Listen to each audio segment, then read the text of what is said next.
prodi sejarah. Jadi saya dalam sejarah itu harus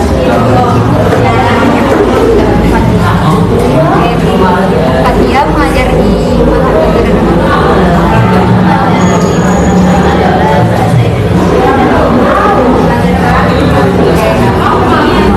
jadi nanti akan ada orang yang jawab dengan santai saja, dan identitas itu kami jamin akan terjaga.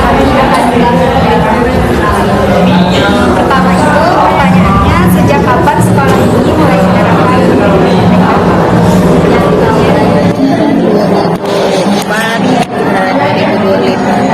Oh, berarti baru-baru ini ya Bu? Baru 6 bulan selesai kemarin, semester kemarin, ini baru semester kedua. Berarti masih masa Masih masa transisi, masih masa uji coba. Kemarin berarti sebelum kurikulum merdeka itu KTSP atau 2013? 2013. Oh, 2013. Nah, terus apa Bu perbedaan mendasar dari kurikulum merdeka ini dengan kurikulum 2013 yang diterapkan sebelumnya? Yang berasal bagi Ibu sebagai guru gitu? Lebih ke apa ya? Kayaknya lebih kurang sama saja sih, cuman lebih ke kalau kurikulum merdeka ini lebih ke siswanya yang lebih aktif daripada gurunya sendiri. Jadi siswanya lebih aktif Ya dari harusnya siswanya lebih aktif, harusnya ya. harusnya. Terus bagaimana Ibu dalam menggunakan dan memanfaatkan teknologi di kurikulum merdeka ini? Karena kan yang kita tahu kurikulum merdeka ini udah mulai mengintegritaskan teknologi, terus siswanya study center, siswanya lebih aktif. Itu gimana Ibu memakai teknologi nggak di dalam pembelajaran? Iya, membuat tugas dengan ya menggunakan media-media yang seperti handphone kan. Seperti kalau dalam pembelajaran sejarah itu lebih ke membuat video-video. Oh, berarti ada video pembelajaran. Kalau anak-anak ini kan kalau dikasih tugas yang ada hubungannya dengan handphone, mereka lebih bersemangat. Oh, Iya, ketimbang dia menulis, disuruh membaca. Buat ini misalnya kan seperti sistem apa penjajahan bangsa Eropa ke Indonesia itu dibuat cerita-ceritanya itu melalui video-video gitu, mereka semangat. Ketimbang disuruh membaca, menulis. mungkin karena zamannya juga mereka lebih sering buat TikTok gitu. Iya. Ya, tapi itu membuat pembelajaran jadi edukatif juga ya. Terus bagi Ibu sebagai pengajar, apakah pembelajaran semacam itu juga menguntungkan gitu? Ya, kalau ini kan ya kalau dibilang menguntungkan sih lebih ke ini aja, gurunya lebih santai seperti itu, karena kan menyampaikan materi itu lebih gimana ya, lebih mudah gitu. Karena kan menggunakan media internet kan. Ya, betul. Terus gimana Ibu menciptakan pembelajaran yang inovatif dan kreatif gitu? Terutama dalam pembelajaran sejarah, kan pembelajaran sejarah ini udah jadi semacam momok, diberi stigma sebagai pembelajaran yang ngebosenin gitu. Iya, karena ini dongeng ya kan. Gimana ya, membuat siswa itu kan bisa belajar melalui metode diskusi, kemudian ya dengan membuat tugas yang ini, yang mereka gampang, yang mereka sukai seperti ini. Namun tetap berhubungan dengan pembelajaran sejarah. Terus nih, bagaimana cara Ibu memantik keterlibatan siswa biar siswa itu aktif di dalam pembelajaran? Aktif ya. Ya melalui metode diskusi tadi kan, biar mereka ini pada saat presentasi kemudian disuruh mereka bertanya, kemudian agak menimbulkan semangat lah agar mereka lebih aktif. Berarti mereka itu apa di setiap pertemuan berdiskusi atau kayak? Enggak. Kita ada metodenya diskusi, kemudian ada nanti tugas-tugas yang buat yang seperti video, tergantung materinya. Oh, berarti tergantung materi, cukup inovatif gitu ya. Ya, keadaan sekolah kami ya seperti ini kan. Jadi siswanya rata-rata sih seusia-usia yang sekarang, kemudian di era generasi yang sekarang siswanya lebih agak gimana, dari tahun ke tahun siswa itu mungkin ya akibat pengaruh handphone bisa jadi ya, betul. Jadi kayak gimana ya, kesadarannya agak-agak kurang, kemudian rasa tanggung jawab, rasa sopan santun ya lebih semakin tahun ya semakin menurun itu karena mungkin pengaruh ya. Mungkin juga karena kurikulum Merdeka ini lebih melibatkan siswa, jadi kayak guru itu lebih sedikit interaksinya mungkin ya Bu. Iya, kalau kurikulum Merdeka sih sebenarnya, tapi kalau ya faktanya sih ya lebih kurang sama aja. Kenapa? Ya karena pengaruh siswanya tadi. Kan kalau sekarang kan kurikulum Merdeka kan udah beda nih, kalau dulu kan IPA IPS kan. Iya. Kalau ngajar IPA beda, ngajar IPS beda. Sekarang kan semuanya digabung sama, nggak ada. Iya. Ini yang terakhir Bu, apa saran atau pendapat Ibu tentang kurikulum Merdeka sekarang? Saran Ya, saran atau masukan atau pendapat Ibu tentang kurikulum Merdeka ini? Kalau menurut Ibu sih, kalau kurikulum Merdeka ini kan menyampaikan materi kan lebih mudah. Cuman ya karena di kondisi sekarang ya adik tadi kan baru masuk, emang mesti marah dulu Ibu kan, ngasih instruksi gitu. Emang ya kita udah boleh marah ya, ya guru udah boleh marah. Ya karena apa? Paham tadi. Ya udah jalanin aja. Kalau bisa sih, kalau buat aturan kan kalau dengan adanya paham kayak gitu dah, kayak guru nih kurang dihormati gitu kan. Betul. Tapi kenapa? Karena mereka semaunya guru marah nggak boleh. Kalau beda zaman Ibu dulu sekolah beda sekali. Ya takut hormat sekali sama guru. Sekarang lebih ke adabnya aja yang kurang karena perubahan perubahan kurikulum karena zamannya karena gadget sih Bu. Nah, iya sih lebih tepatnya itu. Baik Ibu Fatia, segitu saja wawancara dari kami.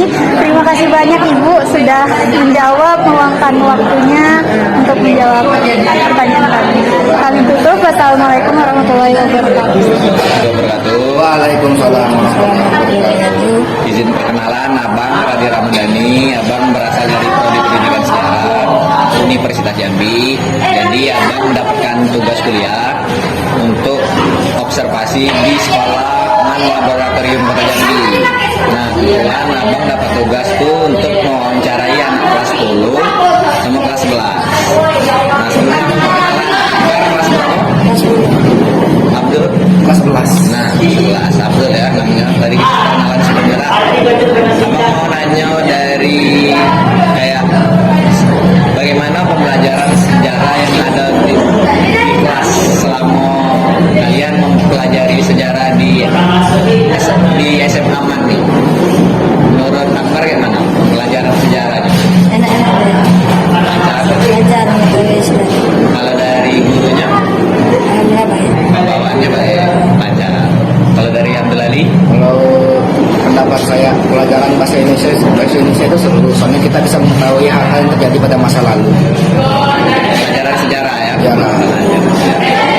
Lanjut, berarti dari kelas 10 sejauh ini lancar-lancar baik, tunjuk-tunjuk baik. Begitu juga dengan Abdul ya, Abdul Ali. Abang manggilnya Abdul apa? Ali. Oke, lanjut. Abang mau nanya. Nah, selama kegiatan pembelajaran kalian di pembelajaran sejarah ini diberi kebebasan nggak dalam berdiskusi? Misal kayak lagi pembelajaran sejarah nih, terus dari gurunya ada ngasih tahu kalian kayak kalian harus diskusi kelompok sama teman, nggak harus kelompok juga, tapi bisa sesama kelompok ya. Ada diskusi. Semacam diskusi kayak mana tuh? Ya,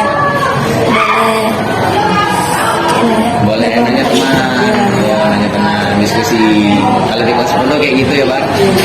Kalau Ali gimana? Kalau di kelas 11 boleh saling bertanya, boleh. Saling bertanya. Misalnya saling kelompok. Oh. Biasanya biasanya udah ada tugas kelompok juga dah di kelas 11 dah. Lanjut, abang mau nanya kayak ini emang agak susah dipahami kayak media apa saja yang kalian gunakan ketika belajar di pembelajaran sejarah di dalam kelas ini. Nah, biasanya ada nggak guru di sini nerapin media pembelajaran video, nayangin video gitu? Nggak ada. Gimana? Kalau kayak gambar, media pembelajaran gambar. Ya. Disuruh cari tentang Oh, itu disuruh cari di handphone masing-masing. Di sini boleh berapa ya? Oh, berarti searchingnya langsung media gambar berarti ya? Langsung kita, kamu dari kelas 10 biasa? Sama juga. Nah, gitu. Bang mau lanjut. Nah, kalau di kelas 10 ada nggak dapat tugas proyek? Belum ada. Tugas proyek belum ada. Kalau Ali, Proyeknya kayak mana? tugas proyek tuh kayak semisal dari kelas 11 nih, dari gurunya ngasih tugas kayak hari Kamis kita dapat tugas praktek gitu. Kayak tugas kayak simpelnya pernah buat ini. Apa nih namanya, peta konsep? Ada macam enggak? Pernah. Oh, ada ya. Nah, itu salah satu tugas proyek. Main mapping Maybe belum. belum ada. Berarti tugasnya peta konsep. Baru peta konsep. Kalau Akbar belum ya? Belum ada. Berarti di kelas 11 baru nerapin. Nah, ini abang pertanyaan terakhir. Yang tegang ya? Selama belajar sejarah di Malabor nih, ada ngalamin kesusahan nggak? Pasti ada lah. Apa tuh kesusahannya Bar kalau di kelas 10? Belajar sejarah tentang sejarah lama. Sejarah lama. Oh, karena itu agak susah lah ya mempelajarinya, mengingat-ingatnya. Kalau Ali, Kalau bagi saya kalau sejarah itu kesusahan enggak. Soalnya kalau guru kelas itu langsung jawab, mudah dipahami. mudah dipahami. Mungkin kalau dari Akbar, pembelajaran yang dari kelas 10 belum agak susah mudah dipahami. Mungkin di kelas 11 lagi bisa dikembangin lagi. Akbar ya. Nah, mungkin itu deh yang abang mau tanya seputar pelajaran sejarah yang ada di Malabor ini. Abang mengucapkan terima kasih kepada Akbar. Terima kasih Bar ya. Mungkin abang akhiri. Wassalamualaikum warahmatullahi wabarakatuh. Waalaikumsalam. Waalaikumsalam warahmatullahi wabarakatuh. Sebelumnya, perkenalkan nama saya Nova Sari dari Universitas Jambi. Sebelumnya, Nama saya Akila. Oh, nama saya Nisa. kalian kelas berapa? Nama saya kelas 10. Nah, kalau saya kelas 11. Oke. Sebelumnya, kakak mau izin ya wawancara kalian. Nah, jadi pertama pertanyaannya itu bagaimana pembelajaran sejarah di kelas kalian? Kalau di kelas banyak ngejelasin gurunya. Habis ngejelasin langsung dikasih tugas. Kalau kelas 11 juga sering kayak bikin makalah, bikin kayak ada sering kayak buku cerita gitu. Oh, kayak metric gitu ya? Iya, kayak berbuku. Terus pertanyaan selanjutnya, apakah dalam kegiatan pembelajaran kalian diberi kebebasan untuk bertanya dan berdiskusi di kelas? Kalau kelas 10 diberi kebebasan sih. Kadang kalau habis guru ngejelasin, gurunya kadang bilang ada yang mau ditanyain nggak gitu. Iya, sama seperti itu juga. Jadi semuanya sama ya? Iya. Media apa saja yang kalian gunakan ketika belajar di kelas pada mata pelajaran sejarah? Kalau sejarah nih kak ke LKS. Soalnya HP-nya di komputer. Nggak boleh main HP. Oh, kalian ada nggak kayak kira-kira bikin video apa vlog gitu tentang sejarah? Pernah ada Metode banget. gitu. Kalau kami kelas 10 belum ada kayak vlog-vlog kayak gitu belum ada. Kalau kami kelas 11 mungkin ada. Ada. Kira-kira apa kalian antusias ketika mendapatkan tugas proyek atau diskusi? Lumayan nih. Soalnya sejarah kan agak susah ngapalin gitu. Kalau kami lumayan, tapi tergantung lagi di kayak di orang kelompok gitu mereka. Kalau misalnya, Diskusinya Iya. kelompoknya tuh bagaimana? kalau misalnya ada yang nggak mau kerjakan atau apa itu kan nggak mungkin kerjakan sendiri ya. Jadi tergantung kelompoknya ya. kira-kira dalam pembelajaran itu kalian ada kesulitan atau ada kemudahan dalam pembelajaran sejarah atau di kurikulum Merdeka ini? Kesulitan sih kan. Kesulitannya tuh apa ya? Ngapalnya aja sih kesulitannya. Cuman Iya. ngapalnya Sama aja. sering dikasih tugas sih. Tugasnya banyak. Kira-kira tugasnya apa sih? Ngisi KS kan. Hanya KS. Makalah juga kadang kalau tugas kelompok. Nah, kalian ada kira-kira ada hafalan nggak? Kan biasanya tuh sejarah tuh kan kayak dipenuhi dengan kayak hafalan-hafalan gitu. Ada nggak? Ada. Gurunya kadang nyuruh hafal. Kayak kan kampus Merdeka, kayak kurikulum Merdeka ini kan kayak kebebasan pada siswanya. Kayak ya tentang kayak kalau misalnya setahu saya kalau misalnya kurikulum Merdeka ini kayak ada banyak proyek kayak gitu tentang sejarah dan kalian belum mendapatkan itu. Masih mungkin kalau kami kelas 11 sudah ya, karena kan ini ada kelas, jadi yang kelas 11 sudah pasti belajarannya lebih itu. Baik, pertanyaannya telah selesai. Terima kasih. Kesimpulan dari kelompok kami dari hasil wawancara di Madrasah Alia Laboratorium Jambi bahwa kurikulum Merdeka tidak banyak berubah dari kurikulum sebelumnya yang diterapkan di sekolah ini, yaitu kurikulum 2013. Adanya pembaharuan kurikulum membuat guru-guru lebih memfokuskan modal pembelajaran yang berpusat kepada siswa. Dan dari beberapa siswa yang kami wawancarai, mereka mengakui bahwa kurikulum ini cukup membawa perubahan kepada gaya belajar mereka, di mana mereka dituntut untuk menjadi lebih aktif dan terkadang mereka belum siap menerima